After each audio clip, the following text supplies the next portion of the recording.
Olá, bem-vindos mais uma vez aqui ao canal Que Dia é Hoje, os seus direitos. Meu nome é Fábio Silva, eu sou advogado, sejam todos bem-vindos ao canal.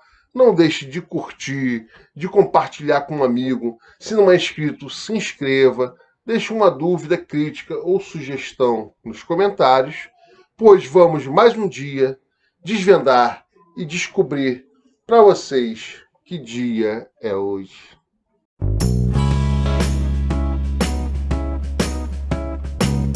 Que dia é hoje? Hoje é 3 de novembro, dia da instituição do direito ao voto da mulher. E no dia 3 de novembro, uma data como hoje, em 1930, o presidente da República, à época, Washington Luiz, instituiu o direito do voto feminino, após anos de lutas e reivindicações, com o intuito de homenagear as mulheres que batalharam para conquistar o direito à cidadania. Esta data foi separada para comemorar o dia da instituição do direito ao voto da mulher. E eu vou deixar aqui agora uma amiga minha, uma colega minha, advogada lá do estado do Rio de Janeiro, Heloísa Brum, que vai nos dar uma aula sobre esse assunto. Assistam até o final, pois é muito interessante toda a explanação que ela vai fazer. Então vamos lá. Obrigado, Heloísa, por mais uma vez, por aceitar participar aqui do nosso canal.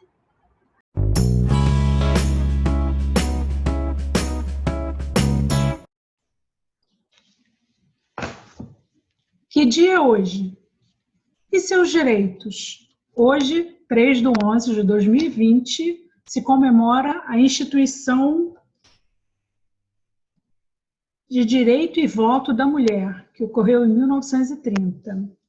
Eu sou Heloísa Brum, sou advogada no Rio de Janeiro, sou advogada voluntária da Defensoria Pública da União no Núcleo de Direitos Humanos, sou membro das comissões de Cultura da OAB do Rio de Janeiro e da OAB Jovem, faço parte da Associação Pró Consumidor, atuando no projeto Harmonia nas Relações de Consumo, sou pós-graduanda em Direito Processual Civil.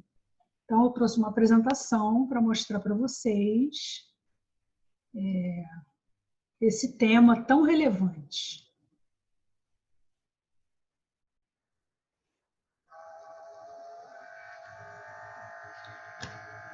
Então, vamos... A situação da mulher na sociedade patriarcal, desde a antiguidade, até os dias atuais, ela é calcada na submissão e opressão, na objetificação da mulher. Ela não tinha direitos sociais nem políticos, não tinha acesso à educação. A violência em razão de gênero era normal, hoje em dia continua havendo, não havia equidade salarial, já visto que na Revolução Industrial as mulheres trabalhavam tanto quanto os homens, mas ganhavam uma miséria absoluta e havia uma sobrecarga de trabalho, o que continua nos dias de hoje, a dupla jornada. Então, visando equilibrar a situação da mulher dentro da sociedade, nos anos 50 se criou um grupo de estudos na ONU, calcada na Carta dos Direitos do Homem, na Declaração dos Direitos Humanos, e com isso se fez um grupo de trabalho que, em 1979, a Assembleia Geral das Nações Unidas aprovou um tratado internacional, que entrou em vigor em 3 de setembro de 81. E foi ratificado por 188 estados que, em língua inglesa, esse tratado se chama CEDAW. E essa convenção se fundamenta na dupla obrigação de eliminar a discriminação e de assegurar a igualdade entre homens e mulheres.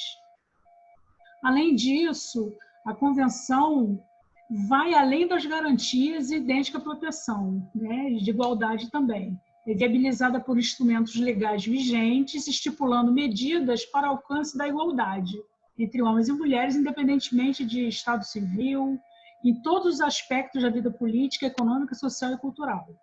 Né? Os Estados parte, do qual o Brasil também integra, né? Esses Estados signatários têm o dever de eliminar a discriminação contra a mulher através de medidas legais, políticas e programáticas. E dentre essas políticas adotadas estão os direitos políticos das mulheres, né?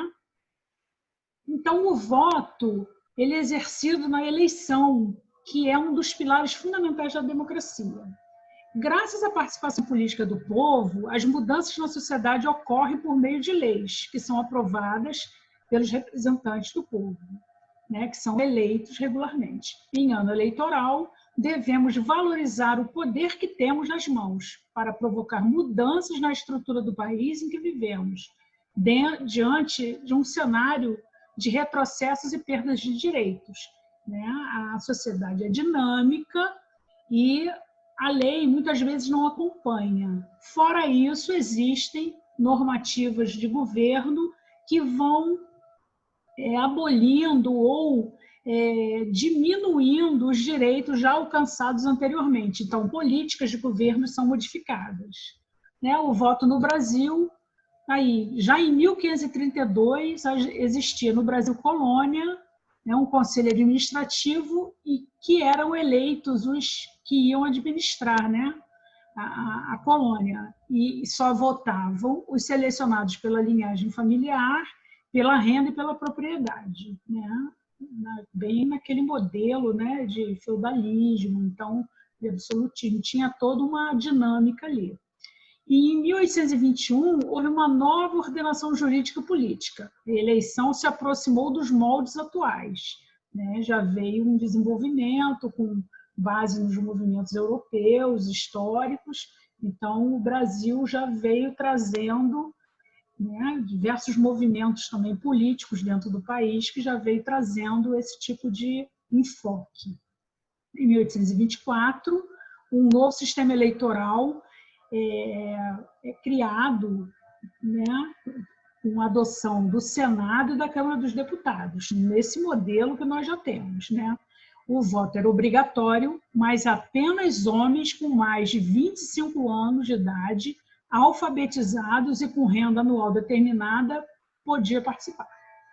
Né? Então, os assalariados em geral, os soldados, índios, escravos, estavam excluídos dessa regra. E você vê que nem se falava da mulher, que a mulher não existia socialmente, né, em termos políticos e jurídicos. Né? Em 1930, né, já teve esse movimento da instituição do voto da mulher, então o governo já foi pensando nisso, e é o que nós celebramos. Né? Em 1930 já houve essa previsão, e em 1932 esse é um marco histórico da mulher. Né, que é o voto do feminino do Brasil, foi assegurado após intensa campanha nacional pelo direito das mulheres ao voto, um ano após a aprovação do voto feminino em Portugal, que foi uma sequência. Né? Em 83, na luta pela democratização do país, né, após longos anos de ditadura, a participação dos eleitores para a escolha de presidente e governadores foi vetada. Né? E durante os anos 83 e 84, houve uma intensa mobilização. Esse movimento das diretas já levou à construção de um novo modelo social. E a Constituinte foi ali, né, nesse processo. Houve eleição direta em 85, que o Tancredo foi eleito pelo colégio eleitoral, não pôde assumir porque faleceu, veio o seu suplente, o Sarney. Então, com isso, ali a abertura começava já a se pensar na Constituição Cidadã, que foi efetivamente promulgada em 1988. Né? E com ela trouxe diversas modificações no campo social, dentre os quais no campo eleitoral, que o voto a partir de 16 anos. Né? E também o voto dos analfabetos. Né? Eles passaram a ter direito ao voto facultativo, né? Aumentando consideravelmente a quantidade de eleitores no país. Em 1918, em diante, a gente passou a viver um novo Estado, né, com viés autoritário e com algumas supressões de direitos, né? Então, o discurso machista, discurso homofóbico, né, a objetificação da mulher. Então, tudo isso é um retrocesso que nós estamos vivendo nos dias atuais, né? Então, a gente tem esse panorama cronológico do voto feminino no mundo, né? Que são direitos políticos e direitos sociais que vão sendo alcançados. Então, aí tem uma linha do tempo, né? 1803, então 1802, você vai vendo que vai tendo os brancos, né? Os países e regiões que estão em branco são onde se inicia o processo de instituição do voto feminino. Então, a Oceania, Nova Zelândia, são países da Commonwealth, né, que fazem parte lá da coroa britânica e já começam ali, né, bem desenvolvidos, até mesmo na África, alguns países que também são colonizados, mas que na independência já conseguem realizar isso. Então, nós temos, né, um crescente, né, na própria África, em 1920, o Brasil em 1932, Portugal 31, o Canadá em 1917. Então, você vai vendo. E ainda existem países onde o direito feminino ao voto ainda existe, como é o caso da Península Arábica, né? Os países do Oriente Médio não prevêem, né, e não dão esses direitos às mulheres. E muitos lá tem aquela coisa do Talibã. Então, existem ainda sociedades patriarcais em que o voto não é protegido ainda, não foi institucionalizado o voto feminino, né? E o voto no mundo, aí vocês veem essa linha do tempo, né? 1893 a Nova Zelândia, Austrália, Escandinávia, e o século XX foi tendo a adesão, né, da Europa, da África, Oriente e Américas, e no século XXI nós temos aí essas grandes exceções nos países árabes, né? Ali com essa situação. No Brasil, a história do voto feminino, ela tem início quando as mulheres passam a reivindicar mais direitos na esfera pública. A primeira vez que uma mulher votou no Brasil foi em 1880, e foi a pioneira, a dentista Isabel de Matos Gilon, que aproveitou as introduções promovidas pela Lei Saraiva, na legislação brasileira, que dizia que todo brasileiro possuidor de um título científico poderia votar. Ou seja, ela usou essa brecha para exercer seu direito, solicitando a sua inclusão na lista de eleitores do Rio Grande do Sul. E foi acatado. A República, no entanto, não ampliou o direito de voto às mulheres, né? Foi só uma coisa ali pontual. Apenas dizia que cidadãos maiores de 21 anos poderiam votar, ou seja, isso excluía as mulheres naquela época. A Constituição de 1891, porém, nada dizia a respeito da criação de um partido político exclusivamente feminino. Assim, em 1910, com toda a evolução e se espelhando nas experiências da Europa que eram trazidas para o Brasil, né? Em 1910 surgiu o Partido Republicano Feminino, inspirado lá nas sufragistas ingleses, né? Foi fundado pela professora Leolinda de Figueiredo Daltro, né? Esse Partido Republicano Feminino foi inspirado nas sufragetes lá inglesas no final do século XIX e organizava passeatas, lutava pela educação voltada para o trabalho e pressionava o governo para que eles concedessem o direito ao voto. Finalmente, em 1919, o senador Justo Sherman, do Pará, fez o primeiro projeto de lei sobre o voto feminino e apresentou ao Senado. E, através da Federação Brasileira pelo Progresso Feminino, liderada por Berta Lutz, as mulheres fizeram um abaixo-assinado e que recolheu 2.000 assinaturas, aproximadamente, a fim de pressionar o Senado para que essa lei fosse aprovada. No entanto, o projeto fica esquecido durante anos nas gavetas desses parlamentares, né? Então, a hegemonia masculina continua e as mulheres continuam lutando, né? Na Primeira República, o Brasil era extremamente federalizado e a competência de legislar sobre a matéria eleitoral era dos estados. Assim, em 1927, o estado do Rio Grande do Norte, vocês veem que do Pará, um senador já fez um projeto de lei, e o estado do Rio Grande do Norte, né, que era um estado progressista ali, né, permitiu que as mulheres votassem. A professora Celina Guimarães Viana, em Mossoró, solicitou e teve aceita a sua inscrição como eleitora. E, seguindo seu exemplo, outras 15 mulheres se inscreveram e votaram nessa eleição.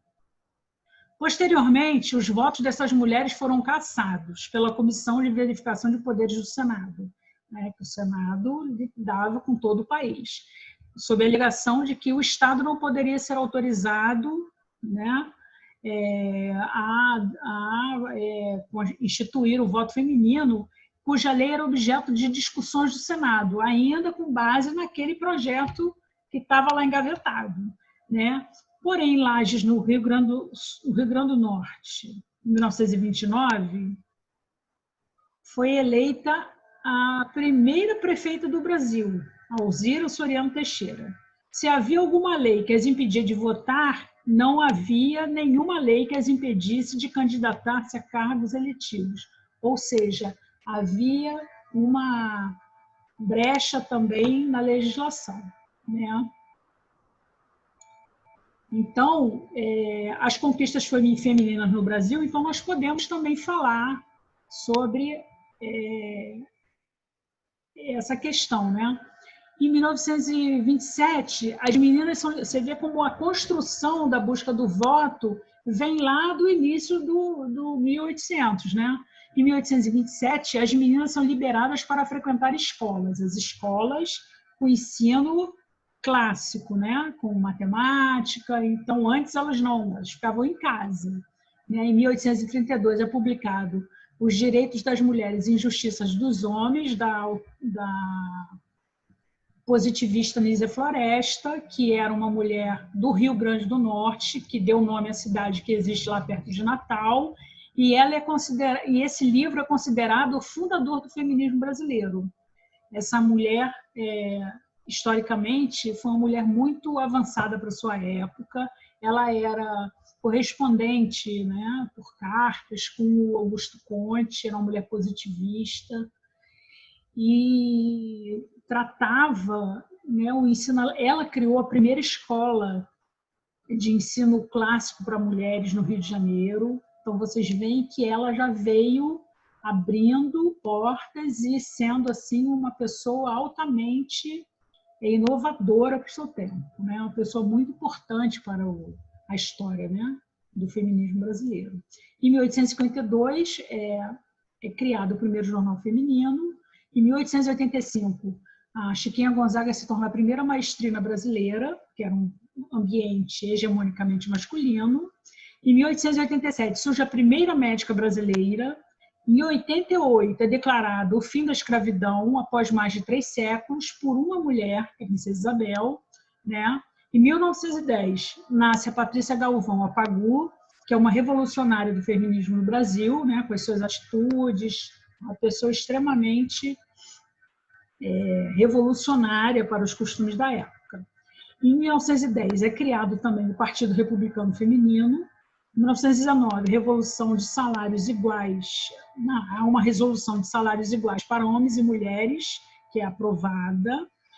E em 1923, o primeiro jogo de futebol entre mulheres. Então, vocês veem que aí que a mulher também vai para o esporte, que antes não era permitido, né? Em 1923, começa a enfermagem no Brasil, através da Ana Nery, né, que funda uma escola de enfermagem. Em 1928, a primeira prefeita brasileira é eleita, né?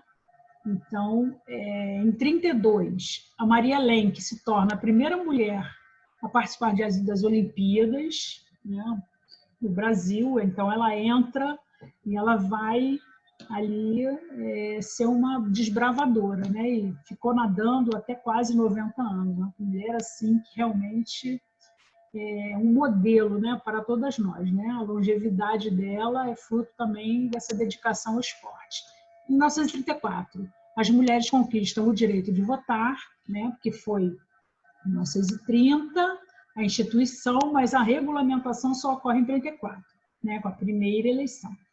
Em 36, o primeiro sindicato das domésticas é criado, então, que era uma profissão extremamente explorada e que aí começa realmente um modelo de proteção, né, de vigilância, né, também vem a reboque, né, da CLT, né, que a CLT previa os sindicatos. Em 54, a Marta Rocha é eleita Miss Brasil.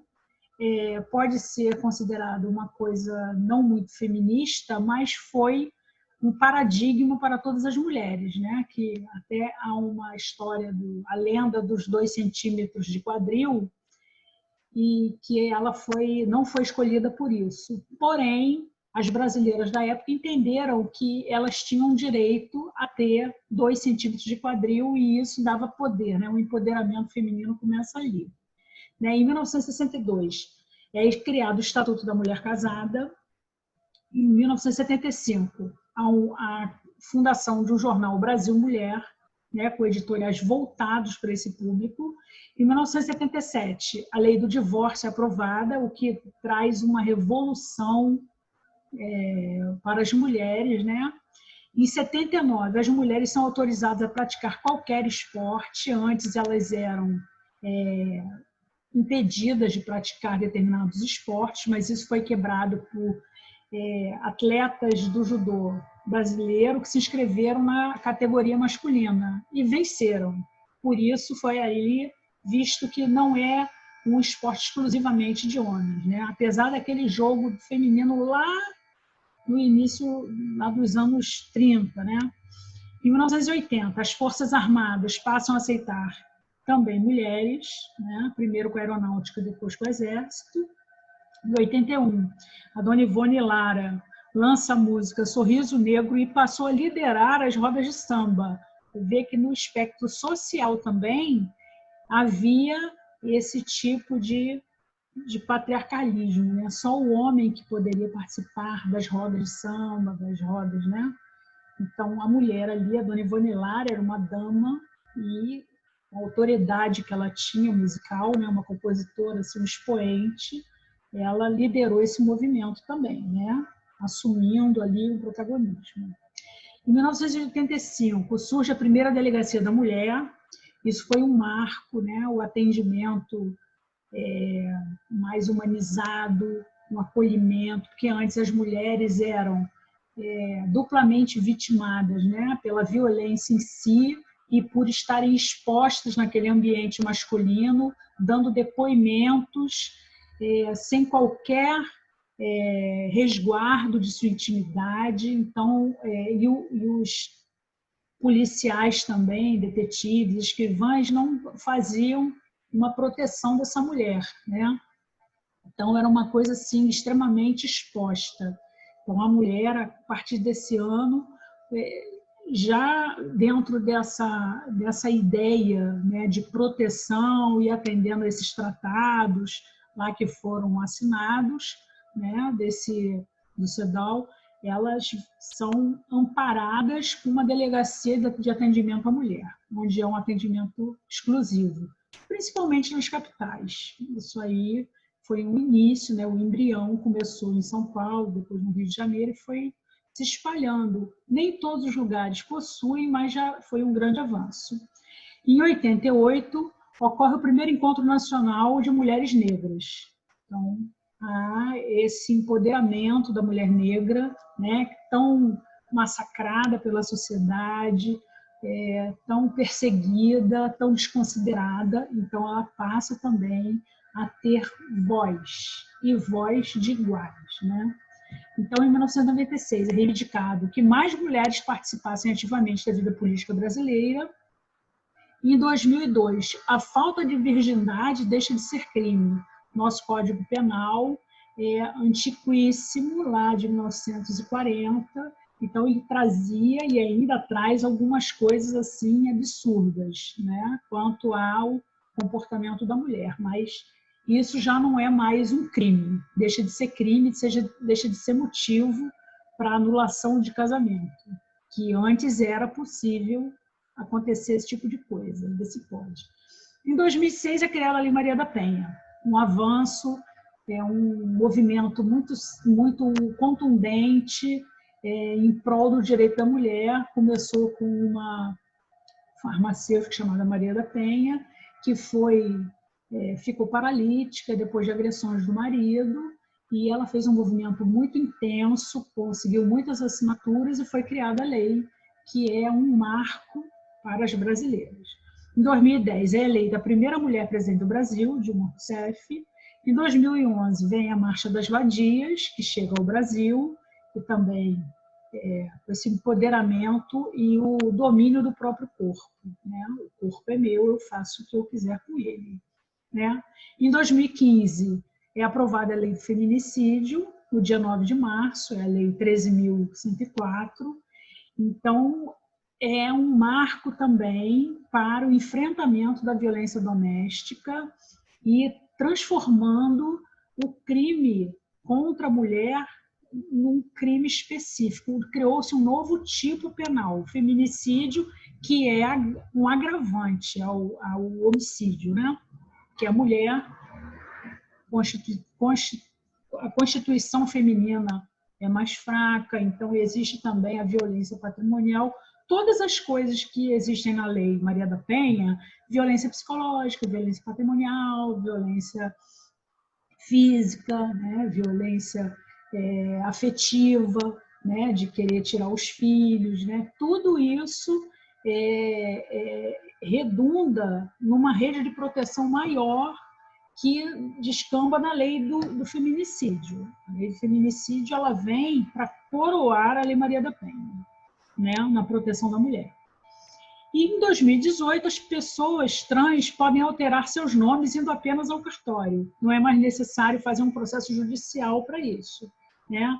A pessoa não precisa nem de um exame médico, um laudo, não. É um nome social, ela altera o nome e já fica resguardada, né, na sua identidade de gênero.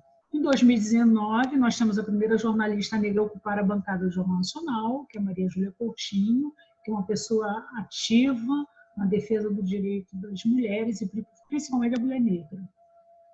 Em 2019, nós temos um movimento que nasce aqui no Rio de Janeiro, que é a Fundação da Orquestra Sinfônica de Mulheres, né? Então, que são só mulheres que compõem diversas orquestras e elas se reuniram. A regente também é mulher e conta sempre com mulheres como solistas líricas, solistas instrumentais. Então, é um movimento que vai sendo solidificado, né? Esse empoderamento feminino dentro das artes, dentro da cultura, dentro da justiça. Nós temos desembargadoras, nós temos pessoas delegadas, né? Mulheres tomando papéis que antes eram exclusivamente masculinos, né? E a ocupação de espaços na política pelas mulheres, vocês vão ver que os eleitores de 2020, 52% dos eleitores são mulheres, né? Então, vocês percebam que há mais de 7 milhões de mulheres diante dos homens, né? Em números, né? Absolutos, né? O último censo do TSE, né? Então, são mais de 140, quase 150 milhões de eleitores, 52,49% são mulheres, né? Os candidatos, né? Essa é uma fragilidade que nós temos aqui no Brasil, tem até a cota de candidatas, né? para os partidos, mas que vem crescendo a atuação da mulher, né? na sua expressão, né? Não só do voto, mas da eleição. Então, em 2014, nós tínhamos 31% de mulheres, né, no universo total de candidatos, e os homens com quase 70%. Em 2020, nós já temos 33%, né? 2,5% de mulheres a mais, né? Em 2020, né? Então, os homens têm a maioria do apoio, as mulheres estão ali muitas vezes para atender a esse percentual. Mas nós, mulheres, temos o poder de mudar isso. Tanto que hoje, uma das mulheres que tem um dos cargos mais poderosos do mundo é a chanceler alemã, Angela Merkel.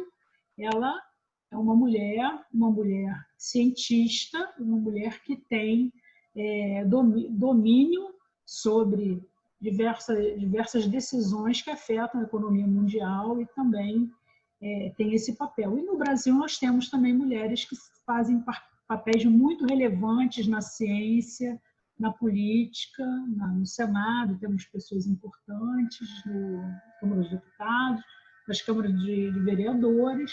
Então, o voto feminino importa. O voto feminino tem valor. E a instituição do Dia do Voto Feminino tem que ser celebrado, mas com valor ao seu voto. O seu voto vai mudar o país.